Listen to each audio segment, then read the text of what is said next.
Hello friends, welcome back to my channel. আজকে আমরা এই ভিডিওর মাধ্যমে দেখে নেব সিএএ নিয়ে সমস্ত ধারা যে রয়েছে সেগুলো দেখব, সাথে সাথে যে ফর্মগুলো রয়েছে অর্থাৎ ধারা 5-1 এর যে ফর্ম রয়েছে সেটা কারা ফিল আপ করবে, ধারার 5-এর সি যে ফর্ম রয়েছে সেটা কারা ফিল আপ করবে, 6B ফর্ম রয়েছে সেটা কারা ফিল আপ করবে, এই ধারা 5-1 যে ডি ফর্ম রয়েছে তারা, এরকম করে কিন্তু আরও অনেকগুলো রয়েছে। তো সমস্তগুলোই কিন্তু আজকে আমরা আপনাদের জন্য একদম ভালো করে A to Z পদ্ধতি দেখিয়ে দিয়েছি যে কারা কিন্তু কোনটা ফিল আপ করবেন এবং কাদের করতেই হবে না এবং কাদের কিন্তু এই ফর্মগুলো ফিল আপ করতে হবে। অর্থাৎ সিএএ নিয়ে সমস্ত ধারা এবং সমস্ত ফর্ম এবং সমস্ত নিয়ম কিন্তু আজকে আমরা এই ভিডিওর মাধ্যমেই দেখে নেব। তো চলুন বেশি দেরি না করে ভিডিওটা শুরু করা যাক। ভিডিওটা শুরু করার প্রথমে আপনাদের যে কাজটা করতে হবে, এই যে দেখুন এখানে একটা লাইক বাটন রয়েছে, এখানে ক্লিক করে ভিডিওটাকে লাইক করতে হবে। আর সাথে দেখুন এখানে সাবস্ক্রাইব বাটন রয়েছে, এখানে ক্লিক করার পরে নোটিফিকেশন বেল আইকনটা আসবে, এখানে ক্লিক করে আপনারা অল নোটিফিকেশন বেল আইকন যেটা রয়েছে সেটাকে অন করে দেবেন। তাতে করে কি হবে, যখনই আমি কোনো নতুন ভিডিও আপলোড করবো সেটা নোটিফিকেশন আপনার কাছে পৌঁছে যাবে। আর যারা আগে থেকে সাবস্ক্রাইব করে রেখেছেন তাদেরকে অসংখ্য ধন্যবাদ। তো দেখুন আপনাদের প্রথমেই যে কাজটা করতে হবে সেটা হচ্ছে ইন্ডিয়ান সিটিজেনশিপ online.nic.in, এই যে অফিসিয়াল পোর্টাল, এখানে কিন্তু চলে আসতে হবে। আপনাদের সুবিধার্থে ডেসক্রিপশনে লিঙ্ক থাকবে, সেখানে ক্লিক করে এখানে আপনারা চলে আসবেন। এবার চাইলে আপনারা কিন্তু ইংলিশেও পড়তে পারেন, না হলে কিন্তু এই 3 ডটে ক্লিক করে আপনারা কিন্তু ট্রান্সলেট করে এটাকে বাংলায়ও পড়তে পারেন। আপনার যেটা সুবিধা মনে হবে আপনি সেটা করে নেবেন। এই যে দেখুন এখানে ট্রান্সলেট রয়েছে, এখানে ক্লিক করে আপনি চাইলে ইংলিশ থেকে বাংলায় কিন্তু করে নিতে পারেন। তো আমরা একটু নিচের দিকে যাব, এই দেখুন অ্যাবাউট বলেছে, এই ভারতীয় নাগরিকত্ব সম্পর্কে কিন্তু এখানে বলেছে। এবং তার নিচে যদি আমরা দেখি, এখানে দেখুন একটা জিনিস বলেছে, সেটা যদি আপনারা একটু লক্ষ্য করেন দেখতে পাবেন যে ভারতীয় নাগরিকত্ব অর্জন 2019 সালের নাগরিকত্ব সংশোধনীয় আইনের অধীনে ভারতীয় নাগরিকত্বের জন্য আবেদন জমা দেওয়ার জন্য একটি বিশেষ বিধান বিদ্যমান। এটি বিশেষভাবে সেই সব ব্যক্তিদের জন্য যারা 31শে ডিসেম্বর 2014 বা তার আগে ভারতে প্রবেশ করেছেন এবং পাকিস্তান বা আফগানিস্তান বা বাংলাদেশ থেকে হিন্দু বা শিখ বা বৌদ্ধ বা জৈন বা ফার্সি বা খ্রিস্টান সম্প্রদায়ের অন্তর্গত তারা এখানে আবেদন করতে পারবেন, এটাই কিন্তু বলছে। আরও বিশদ তথ্যের জন্য ব্যক্তিরা 1955 সালের যে নাগরিকত্ব আইন সেটা কিন্তু দেখতে পারেন, এটাই কিন্তু এখানে বলেছে। যে ব্যক্তিরা একটি আবেদন জমা করতে চান তাদের কিন্তু প্রত্যেকের একটি করে ইমেল আইডি আর একটি করে মোবাইল নাম্বার আলাদা আলাদা লাগবে, সেটাই কিন্তু বলছে। আর এখান থেকে আপনারা আবেদন করতে পারেন। আর আপনারা চাইলে কিন্তু এখান থেকে এই যে আপনি সিএ এর যে বিধান দেখতে চাইলে এখানে ক্লিক করে কিন্তু দেখতে পারেন। তো আমরা কি দেখব, এই যে 5-1 তারপর 5-1 এগুলো কি বলা আছে সেগুলোই আমরা দেখব। দেখুন এখানে বলেছে যে নাগরিকত্ব আইন 1955 লিঙ্কে পড়া যেতে পারে, এই লিঙ্কে কিন্তু আপনারা পড়তে পারবেন। তো আমরা এই লিঙ্কে কিন্তু পড়বো এবং নাগরিকত্ব আইন 1955-তে কী বলেছে সেই ধারাগুলো অনুযায়ী কিন্তু আপনারা এই ফর্মগুলো ফিল আপ করতে পারছেন, সেগুলাই কিন্তু আমরা দেখে নেব। তো এখানে আমরা ক্লিক করলাম, ক্লিক করলে কি বলছে, ডাউনলোড ফাইল অ্যাগেন। আমি অলরেডি একবার ডাউনলোড করেছি, যার জন্য কিন্তু অ্যাগেন আমি ডাউনলোড করতে গেছি না, সেটাই জিজ্ঞেস করলো do you want to download. এখানে আমি বললাম হ্যাঁ আমি ডাউনলোড করতে চাই, ডাউনলোড অ্যাগেন। এখানে যখনই ডাউনলোড অ্যাগেনের উপরে ক্লিক করলাম পিডিএফটা কিন্তু ডাউনলোড হয়ে গেল। ডাউনলোড হয়ে যাওয়ার পরে আপনারা দেখতে পাচ্ছেন এখানে পরিষ্কারভাবে কিন্তু 6 পেজের একটা পিডিএফ আপনাদের সামনে চলে আসবে। 6 পেজের পিডিএফ একটা আপনাদের সামনে চলে আসলো। আসার পরে আমরা যদি এখানে দেখার চেষ্টা করি এই জায়গাটাতে, তো এখানে দেখতে পাচ্ছেন যে পরিষ্কারভাবে কিন্তু লেখা রয়েছে যে কিভাবে বা কোন সেকশনের মাধ্যমে আপনারা কিন্তু এই সিটিজেনশিপ পেতে পারেন। দেখুন এখানে ABC করে ইউ পর্যন্ত বলেছে যে এভাবে আপনারা কিন্তু সিটিজেনশিপ পেতে পারেন। দেখুন তারপরে আমরা কি করব, নিচের দিকে চলে যাব। এটা আপনারা চাইলে কিন্তু কপি করে বাংলায় পেস্ট করে গুগল ট্রান্সলেটকে পেস্ট করে আপনারা চেক করে দেখতে পারেন কি বলতে চেয়েছে। তো আমি আপনাদের বিস্তারিত এখনই বলছি, আপনারা ভিডিওটা শেষ পর্যন্ত দেখুন, তাহলে কিন্তু বুঝতে পারবেন। তো এখানে দেখুন সেকশনগুলো দেওয়া রয়েছে আপনারা দেখতে পাচ্ছেন, আর সাথে who can apply under this section, অর্থাৎ এই সেকশনে কারা অ্যাপ্লাই করতে পারবে, তারপর এই সেকশনে কারা অ্যাপ্লাই করতে হবে, সবগুলো কিন্তু এখানে লেখা রয়েছে। আর এখানে আমি আপনাদের সুন্দর করে এগুলো কিন্তু বুঝিয়ে দিচ্ছি, আপনারা একটু ভালো মতো মন দিয়ে এবার ভিডিওটা দেখুন। দেখুন এখানে প্রথমে কি বলছে, সেকশন 5-1 এখানে আবার দেখুন উপরে বলছে who can apply under this section, এই সেকশনের আন্ডারে কারা অ্যাপ্লাই করতে পারবে। দেখুন adult foreigners who or either of whose parent was born in undivided India and the applicant is ordinarily a resident in India for 7 years before submitting his application for registration। অর্থাৎ এখানে পরিষ্কারভাবে কিন্তু বলা হচ্ছে যে একজন বিদেশি বা একজন বিদেশির বাবা মা যে হোক প্যারেন্ট বলেছে, তো যে অখণ্ড ভারত ছিল তখন যদি তারা এখানে থেকে থাকে এবং সে তখন থেকেই তারা এখানে কিন্তু ইন্ডিয়াতে বসবাস করছে এবং মানে অবিভক্ত ভারতেই তারা ছিল। তারপরে কিন্তু তারা 7 বছর ধরে এখানে কিন্তু রয়েছে। তারা কিন্তু এই আন্ডারের তারা কিন্তু আবেদন করতে পারবে বা এই সেকশনের আন্ডারে কিন্তু তারা পড়ছে। দেখুন, undivided India and the applicant ordinarily resident in India for 7 years before submitting this application.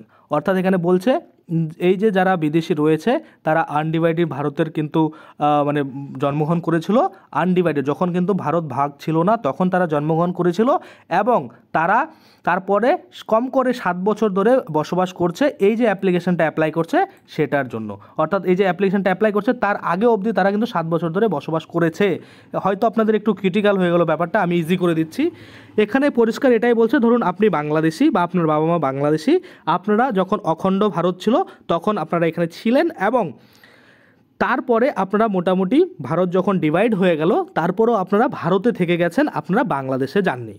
অর্থাৎ যখন ভারত ভাগ হয়ে গেল, আনডিভাইডেড যখন ছিল তখন তো আপনারা ছিলেনই, কিন্তু যখন ভাগ হয়ে গেল, ডিভাইড হয়ে গেল, তখন কিন্তু আপনি বাংলাদেশে না গিয়ে আপনি ভারতেই থেকে গেছেন। অ্যাটলিস্ট কত 7 বছর আপনি রয়েছেন, তাহলে আপনি কিন্তু নাগরিক বা এই যে এই আইন রয়েছে, সেকশন রয়েছে, এই আন্ডারে কিন্তু আপনি আবেদন করতে পারবেন। এবার হয়তো আপনাদের ক্লিয়ার হয়ে গেছে।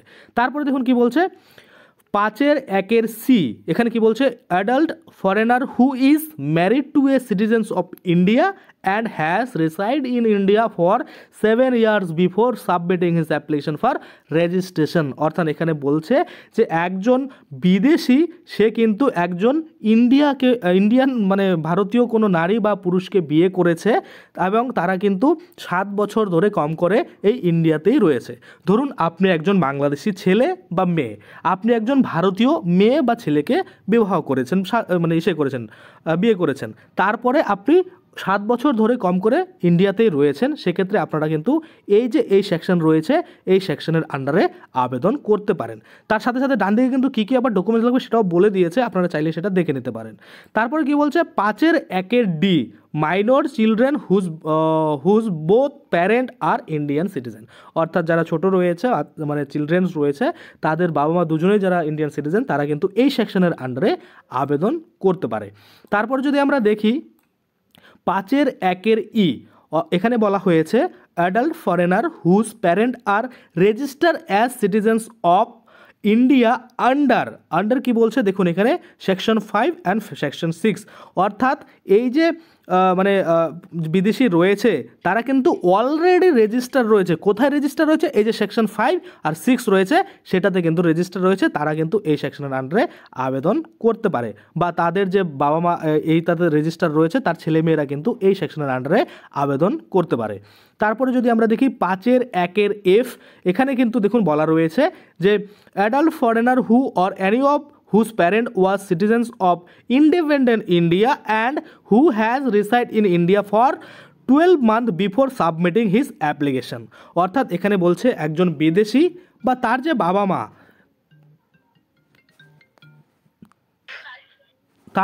মা তারা এখানে দেখুন কি বলছে যে একজন বিদেশি এবং তার যে বাবা মা রয়েছে, সে একজন বিদেশি হতে পারে বা তার বাবা মা হতে পারে, যারা কিন্তু স্বাধীন ভারতের বাসিন্দা ছিলেন এবং কম করে ভারতে 12 মাস অর্থাৎ 1 বছর ধরে বসবাস করছেন, তারা কিন্তু এই সেকশনের মাধ্যমে আবেদন করতে পারবেন। অর্থাৎ ইন্ডিপেন্ডেন্ট যখন ইন্ডিয়া হয়ে গেল ইন্ডিপেন্ডেন্ট, তখন তারা কিন্তু ইন্ডিয়াতেই ছিল এবং কম করে 12 মাস ছিল, তখন কিন্তু তারা এই সেকশনের মাধ্যমে আবেদন এখন করতে পারবে। এবার যদি আমরা দেখি 5(1) যেটা রয়েছে সেখানে বলছে adult foreigner who has been registered as an OCI card holder for at least 5 years or more on the date of his application for registration as a citizen of India। অর্থাৎ এখানে বলা হচ্ছে একজন বিদেশি যে অলরেডি কি হয়েছে register বা তার কাছে কিন্তু আছে কি আছে ওসিআই কার্ড কি overseas citizens of India card. অর্থাৎ এই যে ওভারসিজ সিটিজেন্স অফ ইন্ডিয়া এই যে কার্ড, এই কার্ড যদি আপনাদের কাছে থেকে থাকে অ্যাটলিস্ট 5 ইয়ার্স বা তার বেশির, তাহলেই কিন্তু আপনারা এই সেকশনের আন্ডারে আপনারা আবেদন করতে পারবেন। তারপরে যদি আমরা দেখি 6(1) যেটা বলেছে সেখানে বলছে ন্যাচুরালাইজেশন, যেটা adult foreigner who has reside in India for at least 12 years before submitting his application for naturalizations as citizens of India. অর্থাৎ ধরুন কোনো এক ব্যক্তি, বিদেশি ব্যক্তি, তিনি কিন্তু 12 বছর ধরে ইন্ডিয়াতে বসবাস করছে এবং কখন অ্যাপ্লিকেশনটা দেওয়ার আগে, অর্থাৎ ধরুন আপনি আজকে অ্যাপ্লিকেশন করছেন, তাহলে আজকের আগে থেকে আপনি 12 বছর আগে অবধি কিন্তু আপনি এখানে বসবাস করছেন। অর্থাৎ আজকে যদি আপনি আবেদন করতে যান তাহলে আজকের পূর্বে আপনি কিন্তু ইন্ডিয়াতে 12 বছর ধরে বসবাস করছেন, সেটাই কিন্তু বলা হচ্ছে। অ্যাটলিস্ট 12 বছর, আপনি বেশি থাকলে আরও ভালো, কিন্তু 12 বছরের কম হলে আপনি কিন্তু এই যে ন্যাচুরালাইজেশন যে সেকশন রয়েছে বা 6(1) রয়েছে, এখানে কিন্তু আপনারা আবেদন করতে পারবেন না। আর এটা দিয়ে কিন্তু সবথেকে বেশি টাকার কথা বলা হয়েছে, আপনারা যদি একটু লক্ষ্য করেন দেখতে পাবেন। এখানে কিন্তু দেখুন একটা ফি বলা হয়েছে 1500 টাকা, অনেকটাই বেশি। অন্যান্য ক্ষেত্রে আমি 50 টাকা কিন্তু দেখেছি, এখানে 1500 টাকা অনেকটাই কিন্তু বেশি বলা হয়েছে। আপনাদের আশা করি ক্লিয়ার হয়েছে।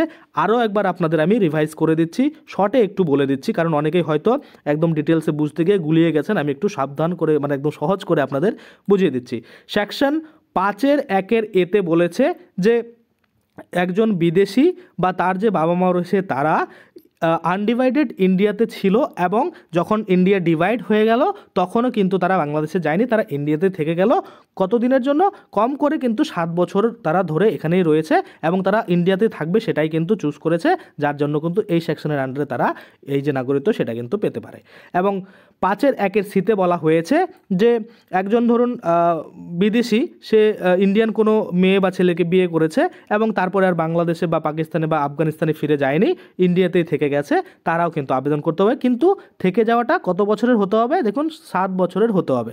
ধরুন আপনি 2020 সালে বাংলাদেশ থেকে এসে ইন্ডিয়ার কোনো মেয়ে বা ছেলেকে বিয়ে করেছেন এবং এখানে বসবাস করছেন, তাহলে আপনি 20 থেকে 24 এখন চলছে, তাহলে 4 বছর চলছে, তাহলে তো আপনি এখানে আবেদন করতে পারবেন না, এটাই কিন্তু বলা হচ্ছে।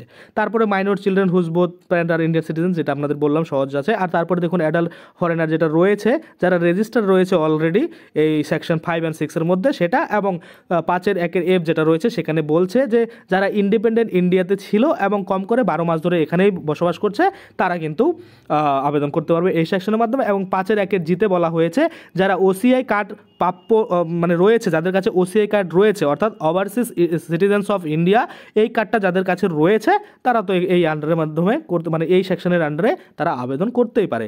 এবং আরেকটা যেটা রয়েছে রাস্ট, যেটা রয়েছে ধরুন আপনার কাছে কোনো কিছু নেই, এমনি কিন্তু ইন্ডিয়াতে রয়েছেন, 12 বছর ধরে ইন্ডিয়াতেই বসবাস করছেন, তাহলে ওই 12 বছর ধরে যে বসবাস করছেন যার জন্য আপনি কিন্তু ইন্ডিয়ার সিটিজেনের জন্য আবেদন করতে পারেন। সেটা অবশ্যই কিন্তু আপনাকে দেখতে হবে যে আপনি যেদিন অ্যাপ্লিকেশনটা সাবমিট করছেন তার আগে পর্যন্ত কিন্তু আপনার 12 বছর পূর্ণ হওয়া প্রয়োজন রয়েছে, নাহলে কিন্তু পাবেন না।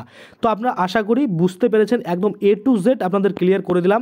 এরপরও যদি আপনাদের কোনো কোশ্চেন থাকে অবশ্যই কমেন্ট করবেন, আমরা কিন্তু কমেন্টের রিপ্লাই অবশ্যই দিয়ে দেবো, কারণ আপনাদের মনে কত রকমের কোশ্চেন সেটা আমরা কমেন্ট দেখলেই বুঝতে পারি। তো আপনাদের কমেন্টের মাধ্যমেও কিন্তু কোশ্চেন আপনারা কোশ্চেনের যে উত্তর সেটা কিন্তু পেয়ে যাবেন। অবশ্যই কমেন্টে জানাবেন এরপরও আপনাদের যদি কিছু বুঝতে প্রবলেম হয়ে থাকে। তো আশা করি আপনারা বুঝতে পারছেন। আজকের জন্য ভিডিওটা এখানে শেষ করবো। যদি ভিডিওটা ভালো লাগে অবশ্যই একটা লাইক করে দেবেন। যদি আমার চ্যানেলে প্রথমবার ভিজিট করে থাকেন, নিচে একটা রেড কালার সাবস্ক্রাইব বাটন দেখবেন, ওখানে ক্লিক করে সাবস্ক্রাইব করতে পারেন। আর সাথে যে বেল আইকনটা রয়েছে ওখানে ক্লিক করে বেল আইকনটাকে এনেবল করে দেবেন। তাতে করে কী হবে, যখনই আমি এই ধরনের কোনো ভিডিও বানাবো সেটার যে নোটিফিকেশন সেটা কিন্তু আপনার কাছে পৌঁছে যাবে। ধন্যবাদ।